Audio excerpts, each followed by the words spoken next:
से उसको भी इसकी भी जांच की जा रही है। और हम आपको दिखाना चाहेंगे कि ये जो एरिया है बाईसरन का, ये अभी भी सील है और इसको सील ऑफ ही रखा गया है।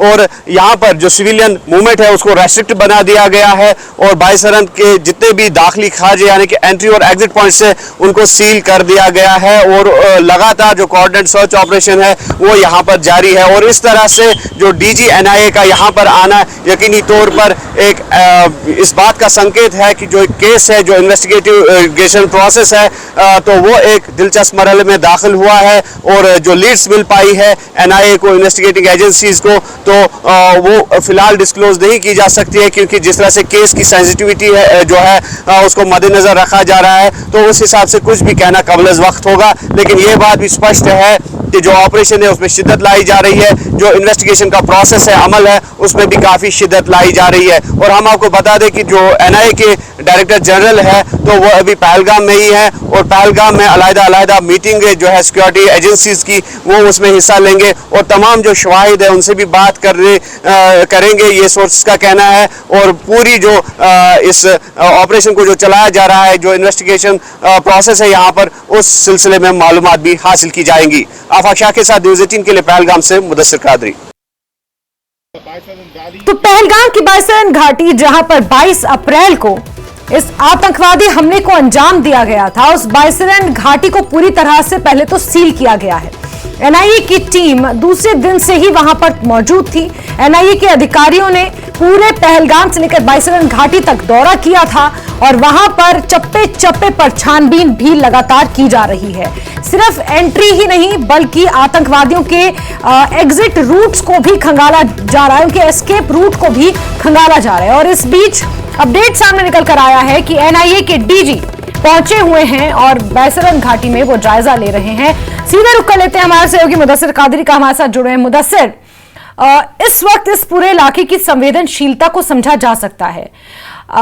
एनआईए अपना काम कर रही है, डीजी भी पहुंच रहे हैं, छानबीन हो रही है, ऑपरेशंस मुख्तलिफ इलाकों में चलाए जा रहे हैं, लेकिन सबसे ज्यादा जो बात खटक रही है वो ये कि यहाँ के जो मकामी लोग हैं उनका सेंटिमेंट, उनके इमोशंस इस वक्त किस तरह के होंगे, उनकी आर्थिकी पर, उनके पेट पर चोट इन आतंकवादियों ने की है। किस तरह से इस पूरी सिचुएशन का आंकलन किया जाए और साथ ही साथ ये भी बता दें कि डीजी का आगे का प्रोग्राम क्या है।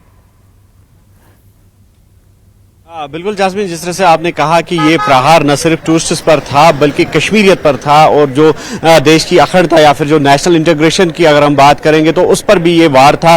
और जो नज़दीक से किया गया और जो चोटें हैं, जो जख्म है, वो अभी भी ताज़ा है, वो अभी भी हरे हैं। और यहाँ तक कि जो यहाँ के लोकल्स है तो वो लगातार आपने पहले दिन से ही देखा, जब 22 अप्रैल को ये आतंकी हमला अंजाम दिया जाता है तो उसके फौरी बाद यहाँ के लोकल जो अफराद है, जो टूरिज्म इंडस्ट्री से वाबस्ता लोग हैं या फिर यहाँ के मकामी लोगों की बात करेंगे तो लगातार इसकी निंदा करते आए हैं। लगातार हमने देखा कैंडल लाइट प्रोटेस्टर्स, मार्च प्रोटेस्टर्स हर जगह हमें देखने को मिले। न सिर्फ कश्मीर या पहलगाम बल्कि जो चिनाब वैली है या जम्मू के जो इलाके हैं वहां पर भी लोग खुलकर निकल आए और लोगों ने विरोध किया इस वाकये का। और जहां तक जो यहाँ की इकॉनमी है तो ये जाहिर सी बात है कि इकॉनमी को डाउन करने की कोशिश की गई। और जिस तरह से हमने देखा कि 2024 जो कि रिकॉर्ड तोड़ एक ईयर साबित हुआ जो टूरिस्ट अराइवल था और करोड़ों की तादाद में यहाँ पर जो टूरिस्ट है वो यहाँ पर आए। और उसके बाद जिस तरह से यहां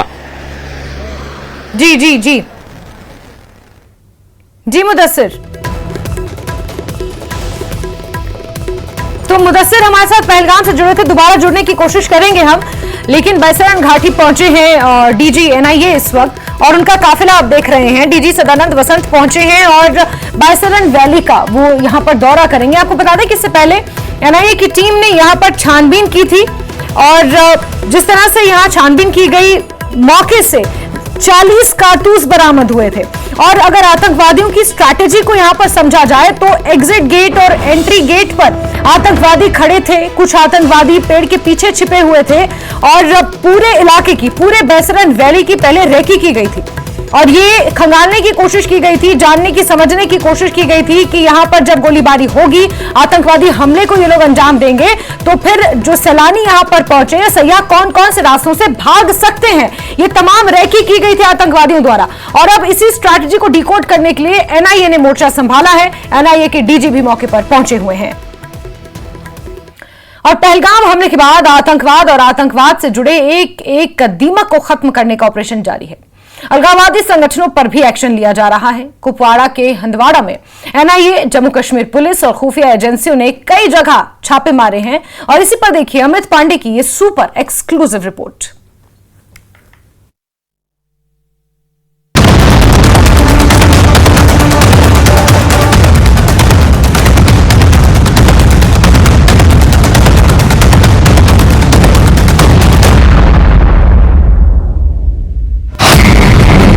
टीवी पर पहली बार बहुत बड़ा पर्दाफाश।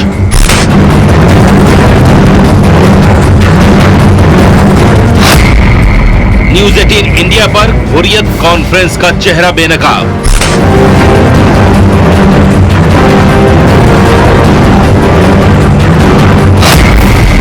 अलगाववाद पर सबसे बड़ी गवाही।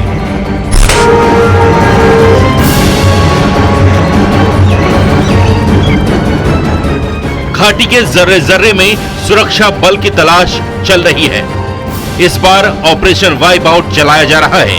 सिर्फ आतंकियों की तलाश नहीं हो रही है, उनके सिर भी कुचले जाने की तैयारी चल रही है जो आतंकियों की मदद कर रहे हैं, जो आतंकी विचारधारा को बल देते रहे हैं। और इसी सिलसिले में जम्मू कश्मीर के अलग अलग हिस्सों में अलगाववाद का बीज बोने वाले हुर्रियत कॉन्फ्रेंस का चेहरा बेनकाब हुआ है और उसी पर हम पेश कर रहे हैं न्यूज 18 इंडिया की एक्सक्लूसिव ग्राउंड रिपोर्ट। जहां पर हुर्रियत जमात इस्लामी के जो कार्यकर्ता हैं, जो ऑपरेटिव्स हैं, उनके यहाँ छापेमारी चल रही है और कई चीजें वहां पर बरामद हुई हैं। हंदवाड़ा में करीब 10 जगह छापेमारी की गई। इसी तरीके से कुपवाड़ा, अनंतनाग, श्रीनगर, त्राल, पुलवामा, बांदीपुरा, बडगाम, इन सब इलाकों में ऐसी ही छापेमारी चल रही है और करीब 100 के आसपास हुर्रियत जमात इस्लामी या इन जैसी जो संस्था है उनके ऊपर यह कार्रवाई हुई है। पहलगाम आतंकी हमले के बाद जांच एजेंसियों ने हुर्रियत कॉन्फ्रेंस जिलानी और जमाते इस्लामी पर शिकंजा कस दिया है। एनआईए सूत्रों के मुताबिक इन संगठनों के ओवरग्राउंड आतंकी नेटवर्क से जुड़ाव की आशंका है। इसी आधार पर एजेंसियों ने कुपवाड़ा जिले के हंदवाड़ा इलाके में छापेमारी की, जहां से कई आपत्तिजनक सबूत बरामद हुए। हालांकि कई संगठनों ने हुर्रियत कॉन्फ्रेंस से दूरी बना ली है, लेकिन हुर्रियत कॉन्फ्रेंस जिलानी अभी भी एक्टिव है। दरअसल हुर्रियत पर जो भारत सरकार का जो शिकंजा है पिछले कई महीनों से कसा जा रहा है और पिछले 6 महीनों के दौरान 8 से 10 ऐसे संगठन हैं जिन्होंने हुर्रियत को अपने पास से अलग रख लिया है, अपने से अलग कर दिया है। और खुद गृह मंत्री अमित शाह ने ट्वीट कर इसकी जानकारी दी थी। मतलब साफ है कि जो अलगाववादी रुख हुर्रियत कॉन्फ्रेंस अख्तियार कर रहा था उसको बड़ा झटका लगा है और कई संगठन इससे अलग हो गए, राष्ट्र की मुख्य धारा में अपनी विचारधारा को शामिल कर दिए हैं। न्यूज 18 इंडिया की टीम ने एक्सक्लूसिव ग्राउंड रिपोर्ट में इन ठिकानों का जायजा लिया और जांच एजेंसियों की मौजूदगी को एक्सक्लूसिव तस्वीरों के जरिए पेश कर रहा है। वहीं हुर्रियत कॉन्फ्रेंस गिलानी के एक पूर्व सदस्य ने कैमरे पर बताया कि पत्थरबाजी, सुरक्षा बलों पर हमला और अलगाववाद का रास्ता गलत था। इसी सोच के चलते उसने हुर्रियत से किनारा कर लिया। उसने साफ किया कि हुर्रियत का एजेंडा खोखला है और वो अब देश के साथ है। ना बिल्कुल गलत थी पत्थरबाजी। और यहाँ पर ये छोटा गांव है, यहाँ तो पत्थरबाजी कभी हुई नहीं। यहाँ तो हंदवाड़ा टाउन से हम 2-3 किलोमीटर दूर है, यहाँ तो कभी हुई नहीं।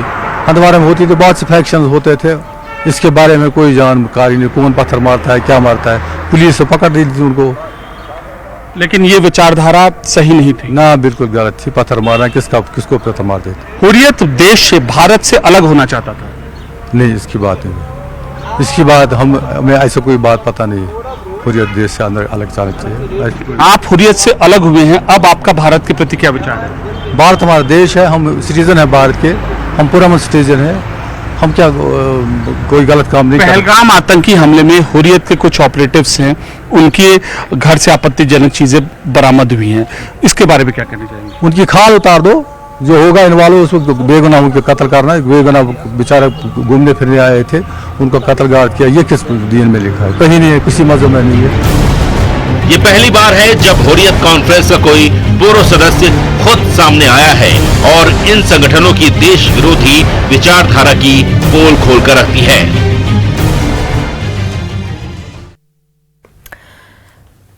तो मीडिया और मनोरंजन पर वेव्स समिट जियो वर्ल्ड कन्वेंशन सेंटर में आयोजित किया जा रहा है, जिसमें दुनिया भर